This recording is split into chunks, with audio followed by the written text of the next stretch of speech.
오순절의 이 성령 강림 사건은 아주 교회사적으로는 중요합니다. 성령이 강림하셨다. 그래서 신약의 교회가 탄생을 했습니다. 우리에게는 어마어마한 축복입니다. 저와 여러분이 교회이거든요. 120문도가 교회입니다. 교회가 탄생을 했어요.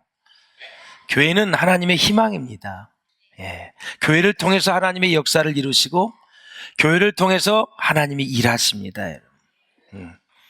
교회는 그 이전에도 있었습니다. 그래서 빌립은 이스라엘 백성 자체가 교회였다, 이렇게 말하고 있습니다. 그러나 오순절 성령 강림은 공식적으로 교회가 탄생했음을 선포하는 것과 같다. 자, 사도행전 2장에서 보면 하나님은 교회를 시작하고 계십니다. 오순절 성령 강림은 앞으로 교회가 어떤 사역을 감당해야 하는지를 우리에게 잘 보여주고 있어요. 초대교회 제자들은 기도하는 중에 성령 세례를 받았습니다. 그래서 사도행전에 보면 이 기도 신학이 참 중요해요. 나중에도 말씀을 드리겠지만 모든 일들이 다 기도를 통해서 이루어진 것을 우리가 볼 수가 있어요. 할렐루야.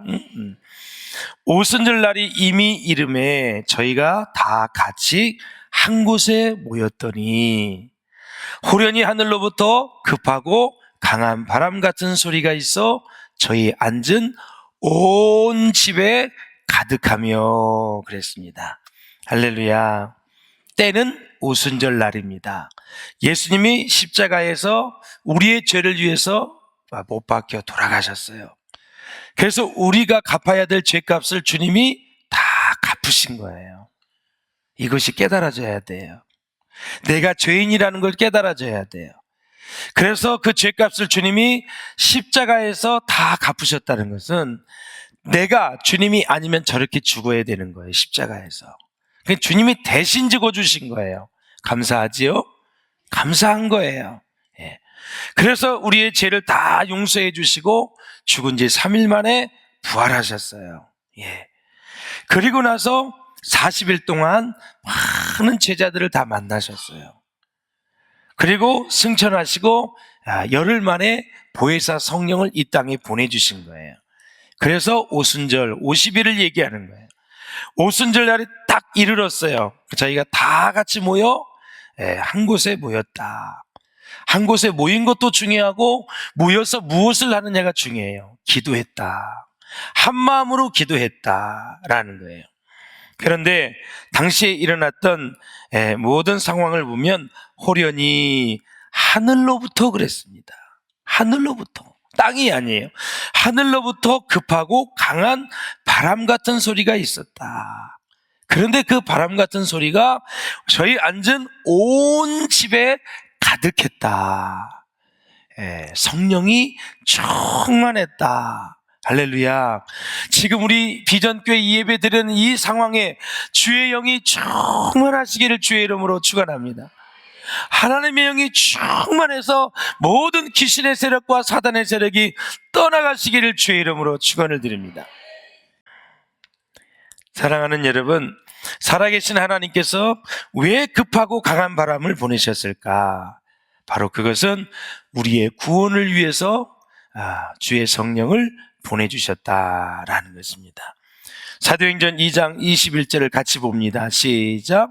누구든지 주의 이름을 부르는 자는 구원을 얻으리라 하였느니라. 아멘. 누구든지, 내 남편이든 아내이든 부모든 자녀든 내 친구든 직장의 동료이든 내가 아는 모든 사회의 동료이든 내가 활동하고 이 영역에 있는 모든 사람들이 누구든지 예수의 이름을 부르면, 할렐루야, 예수의 이름을 부르고 영접하면 구원을 얻으리라. 다 초청하는 거예요. 우리는 파티가 있으면 내가 원하는 사람, 내가 좋아하는 사람, 내가 관계에 있는 사람만 초청을 해요. 우리 주님은 구원으로의 초청은 다 초청했어요. 그 중에 여러분들이 응답을 해서 여기 오신 거예요. 여러분들이 은혜를 힘입어서 여기 오셨다라는 거예요. 감사할 수 있기를 주의 이름으로 축원합니다. 그래서 우리의 신앙의 회복은 시험에서 벗어나는 일은 무조건 구원 얻은 것에 감사해야 돼요.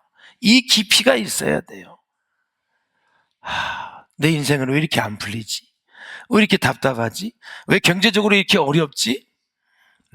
먼저 영적인 은혜를 마음껏 누릴 수 있기를 주의 이름으로 축원합니다. 누리다 보면 모든 것들은 지남철이 이 자석에 이 색깔과 붙게 돼 있어요. 축복된 사람이 되어지면 다 시간이 문제이지 하나 둘 다 풀리게 돼 있어요. 하나님은 그렇게 해주시겠다고 약속을 해주셨잖아요. 너희가 전심으로 나를 찾고 찾으면 내가 만나주겠다라는 거예요. 주님 만나가지고 멸망한 사람이 있어요? 주님 만나가지고 인생 끝난 사람이 있어요? 다 영이 되고 회복이 되고 삶이 회복이 되고 질병도 치유받고 자녀들도 다시 돌아오게 되고 내 신앙생활도 영적인 부유함으로 충만하게 되어지죠. 할렐루야. 먼저 영적인 부유함을 누려야 돼요. 내가 하나님의 자녀다, 내가 하나님의 아들이다, 내가 하나님의 딸이다, 죄 용서함 받았다, 하나님의 자녀되는 권세를 가지고 살아가고 있다. 죄와 사망의 법에서 나를 부활케 하시고 승리케 하신 그 주님으로 인해서 그 기쁨과 감사와 즐거움이 차고 넘쳐야 돼요. 그래서 남녀노소 할 것 없이 왕이나 백성이나 누구를 막론하고 모든 사람을 구원을 받아야 됩니다. 그런데 우리의 실상을 돌아보니 우리는 죄인입니다. 로마서에 보면은 모든 사람이 죄를 범하였음에 하나님의 영광에 이르지 못하더니 그랬습니다. 우리 모두는 죄악 중에 출생을 했습니다. 죄 중에 잉태가 되었어요. 그래서 로마서 3장 10절에 보면 의인은 없나니 하나도 없다 그랬어요. 이 세상에 의인이 하나도 없어요. 다 죄인이었습니다. 미련하고 죄가 많은 인간은 교회를 무너뜨리려고 온갖 못된 짓을 하고 노력을 다했어요. 그런데 왜 교회가 여전히 우리 가운데 존재하게 될까요? 그것은 바로 하나님께서 보내시는 성령이 임하시기 때문에 그렇습니다, 여러분. 할렐루야. 예? 그래 교회에서 모여서 기도하고 두세 사람이 내 이름으로 모인 곳에는 나도 너희 가운데 있다고 말씀하셨어요. 함께 모여서 순예배나 우리 남전도회나 여전도회나 모든 모임에 기도하고 예배하면 주의 영을 부어주시겠다고 약속을 하셨어요. 할렐루야. 은혜가 충만하시기를 주의 이름으로 축원을 드립니다. 그래서 성령님은 나를 변화시켜요. 믿습니까, 여러분? 그리고 성령님은 뭐예요? 교회를 변화시키는 거예요. 그래서 교회가 왜 변화되지 않을까? 내가 왜 변화되지 않을까? 성령이 임재하지 않아서 그래요. 교회에 성령이 임재하고 내 개인에게 성령이 임재하면 반드시 변하게 돼 있어요. 질적으로 변하게 돼 있어요. 성령님은 하나님이시기 때문에 그래요. 그리스도의 부활은 되풀이될 수 없는 단 한 번의 역사적인 사건입니다. 그러나 그 부활의 감격, 예수 그리스도께서 부활한 그 감격은 지금도 계속될 수 있다라는 사실입니다. 오순절의 기적은 역사적으로 되풀이될 수 없는 사건이지만 오순절 성령 강림은 지금 우리에게, 우리 비전교회 여러분 한 분 한 분에게 계속 성령이 부어질 수 있다라는 사실이에요. 할렐루야. 사람은 어떤 영이 흐르고 있느냐에 따라 내가 누구인지 결정이 되는 것입니다. 그리스도의 영이 없으면 그리스도의 사람이 아닌 것입니다, 여러분. 제자들을 비롯한 120문도는 정말 성령 충만했습니다. 그러면 성령 충만이 무엇일까요? 읽어보겠습니다. 시작. 성령께 완전히 사로잡힌 상태를 가리키는데 우리의 마음과 생각과 행동을 포함한 모든 인격 속에 성령이 충만하게 거하시며 소유한 상태를 말하는 것이에요. 제일 중요한 건 성령께 사로잡힌다. 마음과 생각과 행동이. 우리 남녀간에 사랑을 할 때도 내가 누군가를 사랑하게 되면 사랑하는 사람에게 사로잡히게 됩니다. 그 말 한마디 한마디에 신경을 쓰게 됩니다. 성령님께 사로잡혔다는 것은 뭐예요? 내가 성령님을 사랑하는 거고 성령의 지배를 받는 거예요. 할렐루야. 그래서 사랑하는 여러분, 이 성령 충만한 사람 속에서 하나님이 일하시게 되는데 다 성령이 9가지 열매가 충만하게 임재하게 되죠. 그래서 존 오웬이 쓴 성령론의 그 책에 보면은 예수 그리스도는 누구이냐? 바로 우리를 도와주시는 분이시다. 할렐루야. 그러면 예수 그리스도가 도와주시고 성령 하나님이 나를 도와주시고 나를 치유하게 되시는데 우리가 해야 될 의무는 뭐냐? 주님의 은혜를, 성령의 은혜를 갈망하라고 얘기하는 거예요. 사모하라고 얘기하고 있어요. 그냥 멍하니 있지 마시고 주님 오늘 예배를 드립니다. 내 마음에 오셔서 내 마음을 다스려 주시고 치유해 주시고 내가 드리는 예배가 주님이 받으시는 예배가 되게 하여 주옵소서. 오늘 무슨 말씀을 주실지 모르겠지만 내 영을 살리게 하시고 내 영혼이 우리 장로님 기도한 것처럼 소생하게 도와주시고 하나님 내 영이 살아나서 정말 하나님의 놀라운 주님의 자녀로 일꾼으로 세워주시고 역사하여 주시옵소서. 할렐루야. 그래서 성령이 역사하시면 온전히 나를 맡겨드리는 거예요. 나를 맡겨드리는 거예요.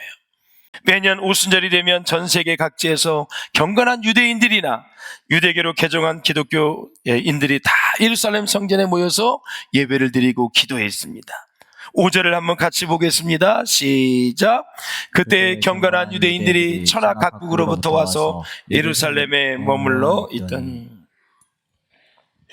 전 세계 각지에서 온 많은 사람들은 사실 언어가 통하지 않는 상태였습니다. 단지 예루살렘에 와서 성전에서 제사를 드리니까 제사를 드리는 모습을 보고 듣고 경험하는 그런 정도였어요. 그런데 갑자기 자신들이 알아들을 수 있는 말이 들리기 시작합니다. 내가 미국을 갔어요. 미국은 다 영어로 얘기하는데 한국말로 들리는 거예요. 미국 사람이 한국에 왔는데 한국말로 하는데 영어로 다 들리는 거예요. 일본에 가서 일본어를 듣는데 한국말로 들리는 거예요. 언어가 지금 소통이 일어났어요. 6절에 보니까 이 소리가 나매 큰 무리가 모여 각각 자기의 방언으로 제자들의 말하는 것을 듣고 소동하여. 너무나 기적이 일어나니까 소동이 일어날 정도였었어요. 그러니까 갈릴리 사람들이 복음을 전했거든요. 능력의 말씀을 전하니까 하나님의 말씀을 듣고 소동이 일어날 정도로 은혜를 받았고 충격을 받았다. 7절에 보니까 이 말하는 사람이 다 갈릴리 사람이 아니냐. 세계 각지에서 온 사람들이 놀란 것은 무엇이냐면 자기 나라의 말로 들었기 때문에 그래요. 저절로 통역이 되어서 말씀이 증거된 것입니다. 8절에도 보면 우리가 우리 각 사람의 난곳 방언으로 듣게 되는 것이 어찌미뇨 그랬습니다. 여러분이 전 세계를 다닐 때 뭐 스페인어라든가 영어, 일어, 뭐 중국어 갔는데 다 우리나라 말로 들리면 얼마나 좋을까요? 요즘은 그래도 통역기가 있어서 그쪽 나라 사람이 말을 하면 동시에 통역이 되어서 보이게 되지요. 참 좋은 시대예요. 그들은 사실 무시당하기도 했습니다. 그런데 다른 나라 언어를 능숙하게 말하며 복음을 전하는 것이었습니다. 사랑하는 여러분, 중요한 것은 그래요. 이 성령 하나님은 사람들의 편견을 뛰어넘어서 일하시는 분인데 먼저 언어를 소통하게 했다. 사실 제자들 가운데 외국어에 능통한 사람이 있었다 할지라도 사실 아람어, 헬라어 정도였거든요. 그런데 당시에 경건한 유대인들이 천하 각국으로부터 예루살렘에 왔다. 머물고 있었는데 당시의 국명을 보면 15개의 국가나 됩니다. 보실까요? 19절에 보면 우리는 바데인과 메데인과 엘람인과 또 메소포타미아, 유대와 갑바도기아, 본도와 아시아. 여기는 어디를 얘기하냐면 인도, 이라크, 이란, 소아시아, 터키를 말하는 거예요. 10절에 부르기아와 밤빌리아, 애국과 및 구레네에 가까운 리비아 여러 지방에 사는 사람들. 여기는 북아프리카를 얘기하는 거예요. 그 다음에 로마로부터 온 나그네, 유럽을 얘기합니다. 그래서 이렇게 북아프리카, 아시아, 소아시아, 유럽 전체 각국으로부터 사람이 왔어요. 11절에도 보면 그레데인과 아라비아인들이라 그랬어요. 아라비아 반도에 있는 출신들이 다 예루살렘에 모여드는 거예요. 그런데 11절에 우리가 다 뭐라 그랬어요? 우리의 각 언어로 하나님의 큰 일을 말함을 듣는도다 하고 그랬습니다. 그러면 하나님의 큰 일은 무엇일까요? 하나님의 큰 일은 예수 그리스도의 나심과 예수 그리스도의 죽으심과 부활하심과 승천을 말하는 거예요. 이것이 계속 복음을 전하니까 사람들이 그것을 다 들었다. 여러분, 큰 일은 예수 그리스도의 복음을 전해서 구원하는 일이 큰 일이에요. 할렐루야. 초대 교부들 이래로 주석가들은 오순절의 복을 어떻게 말했는가 하면 바벨탑의 저주는 언어 혼잡입니다. 극적으로 역전된 것으로 보고 있습니다. 그래서 바벨에서 인간의 언어들은 혼잡하게 되었는데 그래서 민족들은 흩어졌습니다. 그런데 오순절 마가의 다락방에 성령이 임재함으로 예루살렘에서 언어의 장벽은 초자연적으로 극복된 것을 볼 수 있다. 이것을 영국의 존 스터트 목사님은 이렇게 정리를 해줬어요. 시작. 바벨에서는 땅이 교만하게 하늘까지 오르려고 했던 반면에 예루살렘에서는 하늘이 겸손하게 땅으로 내려왔다. 지우지 말아요. 바벨이라는 것은 혼잡을 얘기하는 거예요. 바벨에서는 땅이 교만해져서 하늘까지 올리려고 했다. 제 많은 인간을 얘기하는 거죠. 반면에 예루살렘에서는 마가의 다락방에서는 하늘이 겸손하게, 성령이 겸손하게 땅으로 내려오셨다. 얼마나 놀라운 사건입니다. 놀랍지요, 여러분. 그 성령을 우리가 받았으면 오순절 마가의 다락방의 주인공이 저와 여러분일 거예요. 하나님이 역사하는 곳에 내가 있으니 얼마나 큰 축복입니까? 마귀가 역사하는 곳엔 절대 여러분이 없기를 주의 이름으로 축원합니다. 평생을 나가도록 없기를 주의 이름으로 축원합니다. 그래서 우리가 주목해서 봐야 할 것은 성령의 통치가 회복된 첫 번째 영역이 언어라는 점을 우리는 주목해야 됩니다. 언어. 그래서 언어를 하나로 통일시킨 것이 아니라 각 언어의 신적인 호흡, 성령을 불어넣으셔서 각 언어가 뭐예요? 하나님의 목적을 위해 사용되도록 그 기능을 증폭시킨 것이 바로 오순절 마가의 다락방에서 일어난 일이에요. 사랑하는 여러분, 우리의 혀와 말이 성령의 지배를 받을 때 우리의 삶과 사역이 얼마나 아름다운 열매를 거둘 수 있는지 잘 보여주고 있는 거예요. 교만한 인간들이 쌓았던 바벨탑으로 인해서 언어가 달라졌어요. 사람들 간의 소통이 완전히 막혀버리고 말았어요. 그래서 바벨탑을 쌓지를 못하고 바벨탑이 나중에 무너지게 됩니다. 그래서 오해와 갈등과 다툼이 발생을 했습니다. 이와 반대로 성령을 받은 제자들은 다른 나라의 언어로 복음을 말했다. 자, 주목할 것은 이거예요. 하나님이 사람들의 귀를 바꾸신 것이 아니라 말하는 사람들의 입을 바꾸셨다라는 사실이에요. 아주 중요한 포인트예요. 각국에서 온 사람들이 저마다 듣고 이해할 수 있는 언어로 예수님의 삶과 죽음, 승천이 알려지기 시작을 했다. 그러므로 사랑하는 여러분, 성령 충만한 사람의 언어는 이웃들의 눈높이에 맞추어지게 돼 있어요. 성령 충만한 개인이 아니라 교회는 말로 이웃의 마음을 풀어주고 그들의 마음을 예수님께로 인도한다라는 사실입니다. 그러므로 지혜로운 사람, 겸손한 사람, 진정한 정말 성숙된 사람들은 상대방의 언어에 잘 수준을 맞출 줄 아셔야 됩니다. 사랑하는 여러분, 우리의 모든 언어의 모든 생활이 주님 안에서 성숙해지시기를 주님의 이름으로 축원을 드립니다. 할렐루야. 그래서 성경을 읽을 때나 기도를 할 때나 무슨 생각과 무슨 일을 하든지 간에 성령 하나님이 나를 사로잡아야 돼요. 나를 사로잡아야 돼요. 그러나 자나깨나 이 귀신의 생각, 마귀의 생각에서 벗어나지 못하는 사람이 있습니다. 겉으로는 웃고 평온해 보이지만 속으로는 심각한 고민과 무서운 갈등을 느끼며 고통스러워하는 분들이 많이 있어요. 때로는 무서운 강박관념에 사로잡혀요. 대인 공포증으로 어려움을 당할 수 있어요. 우울증, 공황장애 등으로 생각을 정상적으로 할 수 없을 때가 있다라는 사실입니다. 그래서 하나님의 자녀인 성숙한 우리 그리스도인들은, 성령 충만한 사람들은 여러분, 가장 큰 원수가 무엇일까요? 가장 큰 원수 사람일까요? 가장 큰 원수는 죄입니다. 사도행전에 보면 성령의 역사와 성령의 음성을 들은 사람들의 이야기가 딱 나오잖아요. 자, 가룟 유다가 여러분 죽었어요. 그래서 마띠아를 선출할 때 베드로가 성령이 감동되었다. 스데반이 성령에 감동되어 말씀을 전했어요.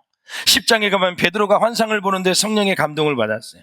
9장에 아나니아에게 성령이 임합니다. 8장에 빌립이 성령의 음성을 따라 가사로 광야로 들어가서 말씀을 전합니다. 12장에 베드로가 감옥에서 나오는데 성령이 일하셨습니다. 16장에 바울이 아시아로 가서 복음을 전하려고 했는데 어디로? 마게도냐, 유럽으로 가서 전하라. 27장에 유라굴라 광풍을 만납니다. 바울은 전날 밤 성령의 음성을 듣습니다. 두려워 말라, 너는 절대 죽지 않는다. 이 말씀을 듣고 선포를 했어요. 여기 있는 사람 단 한 사람도 죽지 않습니다. 다 하나님이 지켜주십니다. 선포를 했는데 276명 중에 단 한 사람도 죽지 않고 다 살았어요. 할렐루야. 네, 그렇습니다. 늘 말씀에 순종하고 성령의 음성과 인도하심을 받는 사람은 어떤 경우에도 걱정이 없습니다. 다소 가난해도, 질병이 찾아와도, 실직하고 부도가 있어, 고난과 시련과 역경이 와도, 시험이 찾아와도 성령의 인도하심을 받는 사람은 어떤 경우에도 여러분 낭망하지 않아요. 절망하지 않아요. 사랑하는 여러분, 한편의 세계적인 오페라 가수 조지의 이야기를 한번 해보려고 그래요. 찾았나요? 저분이에요. 네. 저 사람이 온 세계 인기를 모은 사람입니다. 주급이 수천 불의 화려한 가수 생활을 하였지만 이 사람도 역시 영적 고갈을 채울 길이 없었어요. 그러던 중 빌그리암 전도 집회에서 은혜를 받은 뒤 예수를 영접하게 됐어요. 넘치는 기쁨과 즐거움과 감사를 아무도 빼앗을 수 없었어요. 그래서 그는 오래된 오페라 가수의 생활을 청산하고 빌그리암 전도단을 따라다니면서 작사 작곡을 했어요. 예수 그리스도를 증거하는 그러한 노래로 헌신을 했어요. 여러분, 가사를 읽어드릴게요. 주 예수보다도 더 귀한 것은 없네. 이 세상 부귀와 바꿀 수 없네. 영축을 내 대신 돌아가신 그 놀라운 사랑. 그 사랑을 잊지 못한다는 우리 찬송가 있잖아요. 이렇게 하나님 앞에 찬양을 다 작사 작곡하면서 하나님 앞에 일생을 드렸어요. 세상 즐거움 다 버리고 세상 자랑 다 버렸네. 주 예수보다도 귀한 것은 없네. 예수밖에는 없네. 우리의 고백이 될 수 있기를 주의 이름으로 축원합니다. 신앙생활을 액세서리로 하면 안 돼요. 이 몸이 주된 것이지요. 액세서리는 이 주된 것을 그냥 빛나게 하는 걸 뿐이에요. 보조적인 역할을 하는 거예요. 신앙생활을 액세서리로 생각하면 안 돼요. 예수님을 마음의 중심에 모시고 주님을 의지하고 주님만 바라보는 저와 여러분 될 수 있기를 주님의 이름으로 축원을 드립니다. 할렐루야. 사랑하는 여러분, 말씀을 맺겠습니다. 오순절의 변화를 보십시오. 그날에는 내가 너희 안에 있는 것을 너희가 알리라 그랬어요. 그래서 당시 오늘 본문을 본 사람들의 반응이 뭐예요? 12절에 다 놀라며 당황하여 서로 이르되 이 어찌된 일이냐 그랬습니다. 13절에 보면 또 이들은 조롱하여 이르되 그들이 세술에 취하였도다. 세계 복음화의 주역이 될 사람을 보고 조롱을 했다라는 사진이에요. 영적인 세계를 이해하지 못하면 이런 일이 일어나는 거예요. 여러분, 신앙생활 하다가 여러분을 오해하고 여러분들을 무시하고 여러분들을 조롱하는 사람다 있다 할지라도 낭망하지 마세요. 그들이 영이 어두워서 그러고 하나님을 몰라서 그러는 거예요. 빛이 왔으되 여러분 어둠이 깨닫지 못하더니 예수님이 말씀하셨어요.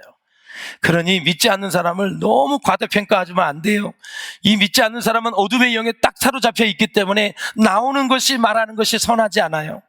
그렇기 때문에 어떤 말에도 낙심하지 마시고 절망하지 마시고 그 영혼을 구원하려는 그 마음 가지고 그 사람을 자비와 긍휼의 눈으로 볼 수 있기를 주님의 이름으로 축원을 드립니다. 자, 그러면 마지막 하나님의 큰 일이란 무엇일까? 아까도 말씀드렸지만 예수 그리스도의 삶과 죽음 그리고 승천입니다. 이것을 전하는 사람이 가장 하나님의 큰 일을 하는 것이죠. 그래서 성령은 우리의 마음, 우리의 지혜, 우리의 양심, 우리의 살에 깊은 생각을 최상으로 만들어주신 분이다. 할렐루야. 그 성령 하나님이 내 안에 오셔서 여러분 하나님의 큰 일, 예수 그리스도의 나심과 죽으심, 부활하심, 승천하심, 다시 오심을 만방에 전하는 것이 가장 큰 일이다. 그 일을 전할 수 있기를 주의 이름으로 축원합니다. 할렐루야. 한 주간도 여러분의 삶 가운데 주의 성령이 충만하셔서 성령의 이끄심 따라 성령의 지배와 통치와 관리를 통해서 여러분의 말하는 걸 통해서 많은 영혼들이 다시 살아나는 은혜가 있으시기를 주의 이름으로 축원합니다.